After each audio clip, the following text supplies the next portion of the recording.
Assalamualaikum warahmatullahi wabarakatuh. Nama saya Muhammad Afif dengan NPM 223516516516502. Saat ini saya akan menjelaskan tentang organisasi yang saya pernah ikuti, yaitu KSPM atau Kelompok Studi Pasar Modal. Dan saya berada di divisi sosial media. Nah, saat ini saya sudah menjadi demisioner. Saya akan menjelaskan apa saja yang saya lakukan di dalam organisasi tersebut. Saya menjadi bagian dari media sosial organisasi tersebut dan saya telah melakukan tugas-tugas saya, yaitu mengedit video, melakukan copywriting tentang caption-caption yang telah dilakukan.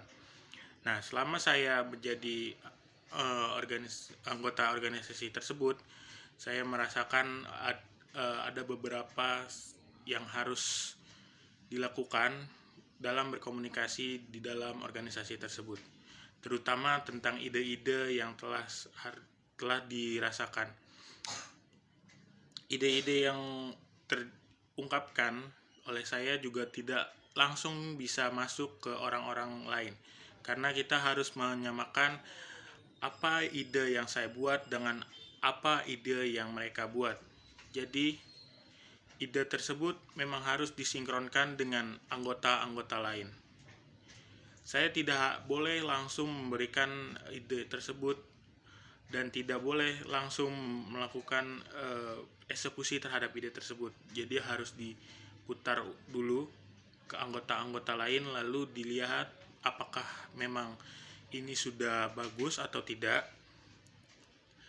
Dan saya juga mengalami beberapa kondisi di mana anggota saya ada sedikit masalah tentang perbedaan pendapat, tetapi itu bisa diatasi, apalagi dengan atasan atau BPH, yaitu Badan Pengurus Harian, yang dimana dia lebih tinggi daripada kita.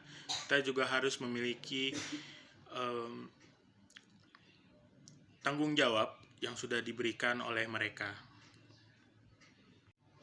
Maka dari itu, saya menggunakan teori public relation untuk berada di organisasi tersebut, di mana kita harus melakukan penyinkronan atas seluruh ide-ide yang ada agar tidak terjadi kesalahpahaman dan terjadinya kesinambungan atau satu frekuensi bersama agar ide-ide tersebut bisa terwujudkan dan terlaksanakan.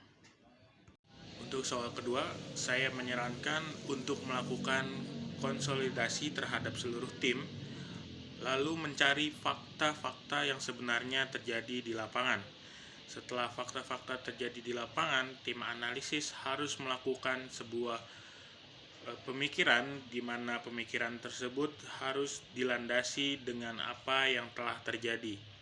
Nah, teori yang saya gunakan yaitu teori krisis communication untuk menyesuaikan planning yang sudah kita buat, di mana kita setelah melakukan kesalahan, krisis tersebut harus diuraikan secara perlahan-lahan dan menggunakan planning yang sudah disiapkan.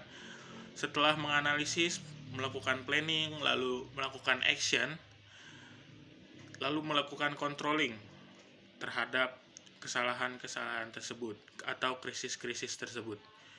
Untuk itu, krisis tersebut harus segera ditangani dengan cepat dan krisis tersebut harus dianalisis dengan baik. Teknologi bagi organisasi itu memang sangat penting, walaupun ada kejelekannya juga. Dalam sisi positif teknologi yaitu mudahnya mendapatkan informasi dan cepatnya melakukan sebuah deadline atau melakukan sebuah planning terhadap sebuah acara yang akan dilakukan organisasi tersebut.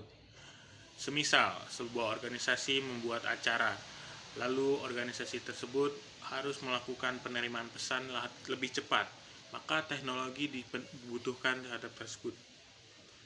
Lalu negatifnya yaitu mudahnya tersebar berita-berita yang kurang enak, misalnya terjadi kerusuhan antara salah satu anggota, maka berita yang akan disebarkan memang cukup cepat tapi banyak beberapa anggota melakukan kesalahan, bahkan melakukan fitnah yang terjadi.